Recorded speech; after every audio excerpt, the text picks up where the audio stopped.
मैं धन्यवाद करता हूँ सर्वशक्तिमान प्रभु परमेश्वर का। आज की सुबह हम फिर से परमेश्वर के जीवित कलाम से सीखने के लिए, समझने के लिए उपस्थित हो चुके हैं। उन तमाम भक्तों का जो लगातार परमेश्वर के वचनों को सुन रहे हैं, आप सभी को प्रभु यीशु मसीह के मधुर और सामर्थी नाम में मैं जय मसीह कहता हूँ। यीशु मेरे साथ है, यीशु आपके साथ है। हम लगातार परमेश्वर के वचनों में बने हुए हैं। अब बहुत सारे लोग मनन चिंतन कर रहे हैं, बहुत सारे लोग बाइबल अध्ययन कर रहे हैं, प्रार्थना में समय बिता रहे हैं, और इससे बढ़ के हमारे जीवन में कुछ नहीं है। हर तरफ रोना है, दर्द है, कष्ट है, रोग है और चिंताएं हैं। मेरे प्रिय, लोग व्याकुल है, लोग घबराए हुए हैं, लोग चिंताओं में अपने जीवनों को बिता रहे हैं। इसलिए आज की सुबह परमेश्वर ने हम पे अनुग्रह किया है कि हम परमेश्वर के जीवित वचनों से, कलामों से बातचीत करें। इसलिए आप तमाम भक्तों का मैं धन्यवाद करता हूँ, क्योंकि लगातार आप परमेश्वर के वचनों को सुन रहे हैं, सैर कर रहे हैं, सीख रहे हैं। आज हम परमेश्वर के वचनों में से सीखेंगे जो हमें मिलता है मत्ती रचित सुसमाचार अध्याय 11 और पद संख्या 28। मत्ती 11 और पद संख्या 28 में हम पढ़ते हैं, ये सब परिश्रम करने वालों और बोझ से दबे हुए लोग मेरे पास आओ, मैं तुम्हें विश्राम दूंगा। ध्यान दीजिए, हे सब परिश्रम करने वाले और बोझ से दबे हुए लोग मेरे पास आओ, मैं तुम्हें विश्राम दूंगा। हम क्या परिश्रम कर रहे हैं, क्या बोझ के बारे में प्रभु यीशु मसीह हमसे बातचीत करना चाहते हैं। ये वचन मुझे बड़ा याद आता है, ये वचन को मैं याद करता हूँ और ये वचन से मैंने बहुत कुछ सीखा है अपने व्यक्तिगत जीवन में। जब मैं यीशु मसीह को नहीं जानता था, पर ये वचन मेरे व्यक्तिगत जीवन में आया और मैं उस बातों को मैं शेयर करना चाहूँगा कि क्या प्रभु मुझसे इस वचनों से बातचीत की। ये बहुत पुरानी बात है, 2008 की बात मैं आपको थोड़ा सा याद दिलाना चाहूँगा, आपको उत्साहित करने के लिए कि परमेश्वर ने इस वचन से मुझे किस प्रकार से बातचीत किया। और जो बात प्रभु यीशु मसीह 2008 में इस वचनों से मुझसे किया, उसको हम और आपको सुनना चाहिए कि आप और आपके परिवार नित्य आशीष पाए। हम पढ़ते हैं, ये सब परिश्रम करने वाले और बोझ से दबे हुए लोग मेरे पास आओ, मैं तुम्हें विश्राम दूंगा।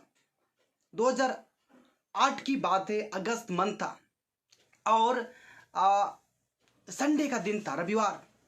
और उस दिन हम लोग रिम्स अस्पताल में थे, हॉस्पिटल में रांची के। और उस समय मेरी माँ को वहाँ पे अस्पताल में ले जाया गया था और वो दर्द से बड़ी कराह रही थी, दर्द से बड़ी चिल्ला रही थी और उनके पूरे शरीर में पानी भर गया था और पैर, हाथ, सब पूरा शरीर सूज गया था, फूल चुका था। और वो दर्द से कराहती थी, चिल्लाती थी, दर्द से कराहती थी। जितना भी इंजेक्शन देना है, मेडिसिन देना है, वो सब चीज़ करने के बाद उस दिन पूरा जितना ट्रीटमेंट करने के बाद उन्हें कोई भी राहत नहीं मिला। और सुबह मंडे और उस दिन उसका देहांत हो गया, मृत्यु हो चुकी। उसके बाद उस समय हमने प्रभु यीशु मसीह को मानना, विश्वास करना, सब चीज छोड़ दिया था। पर यह वचन मुझे बाद में याद है कि प्रभु विश्राम देने वाले, प्रभु शांति देने वाले। और मैं आपको उत्साहित करना चाहूंगा कि हम तो मरने वाले लोग नहीं हैं, हम तो सब सोने वाले हैं। और एक दिन यीशु मसीह हमें आवाज देगा, हम सब लोग जाग जाएंगे। उसकी आवाज को सुन के, जिस प्रकार लाजर को मृतकों में से वो जिंदा किया, इस प्रकार एक शब्द सुनाई देगा। वचन कहता है, सब परिश्रम करने वाले और बोझ से दबे हुए लोग मेरे पास आओ, मैं तुम्हें विश्राम दूंगा। ये दुनिया की बातें आपको विचलित कर देगी। ये दुनिया में जो बातें होती है, दुनिया में जो घटनाएं होती है, मनुष्य जो आपसे व्यवहार करते हैं, आपको कई प्रकार से कई बातों को सुनने के लिए मिलेगा। आप इससे विचलित हो जाइएगा, आप घबरा जाइएगा, शांति कहीं नहीं है। आप सोचिए कि एक मनुष्य के शब्दों से आपको शांति मिले, तो मनुष्य के शब्दों से शांति नहीं मिलती है। पर परमेश्वर का वचन कहता है, हे सब परिश्रम करने वाले और बोझ से दबे हुए लोग मेरे पास आओ, मैं तुम्हें विश्राम दूंगा। वो विश्राम देने वाला प्रभु यीशु मसीह, वो शांति से भरने वाला प्रभु यीशु मसीह। मेरी माँ दर्द से करा रही थी, चिल्ला रही थी, 2008 में अगस्त का मंथ था और प्रभु ने उसे बड़ी शांति दिया। एक ऐसी शांति जिसको कहते हैं मृत्यु नहीं, उसे सोना कहते हैं। और एक दिन यीशु मसीह की आवाज को सुन के जो मृतक है वो सबसे पहले जी उठेंगे। मेरे प्रिय, सबसे पहले जी उठेंगे। उसके बाद जो हम बचे हुए बादलों पे मिलेंगे, ऐसा लिखा हुआ है। हम पढ़ेंगे थिस्सलुनी की पुस्तक,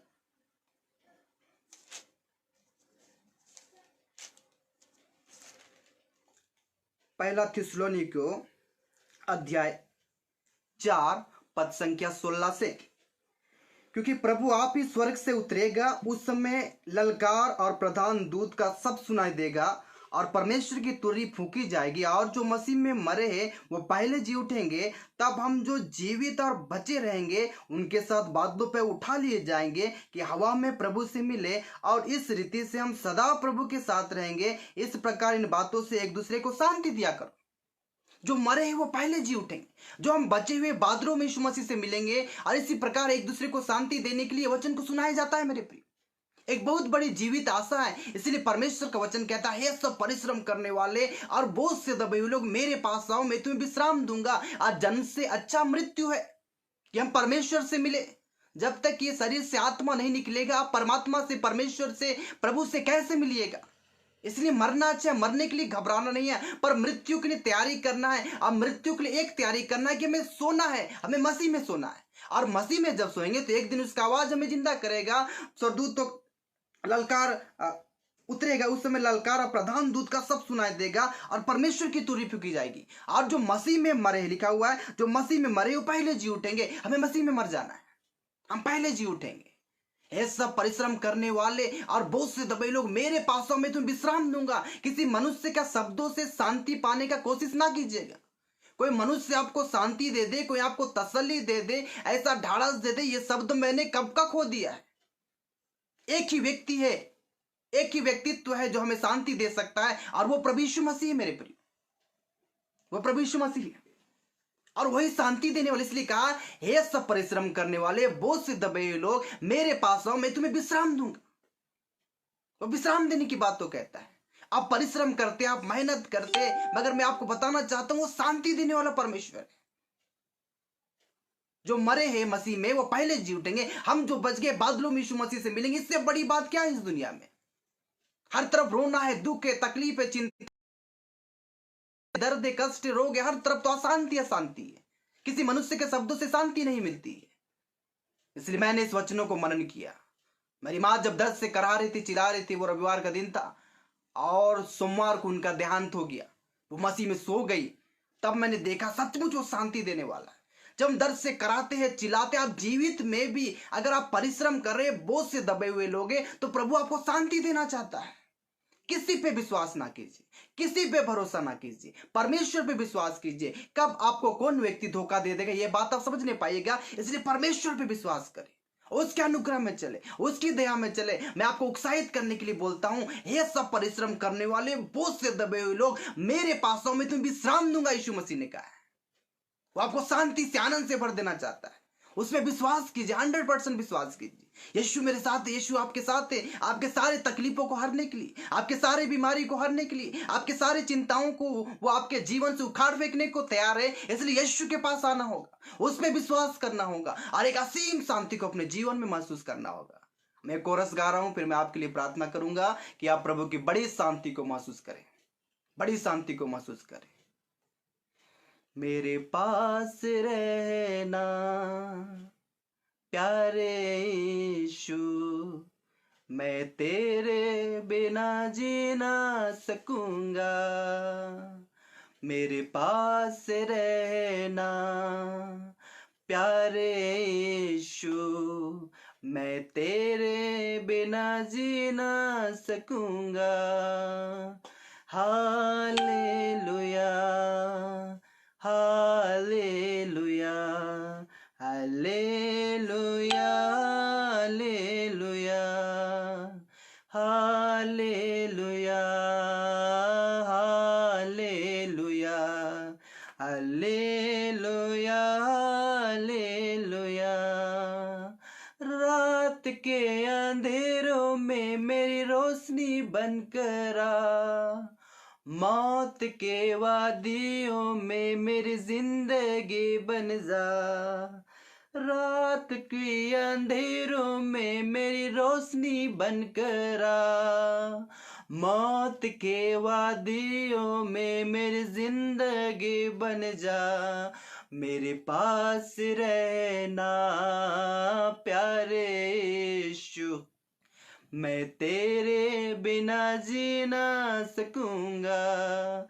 मेरे पास रहना प्यारे यीशु, मैं तेरे बिना जी ना सकूंगा।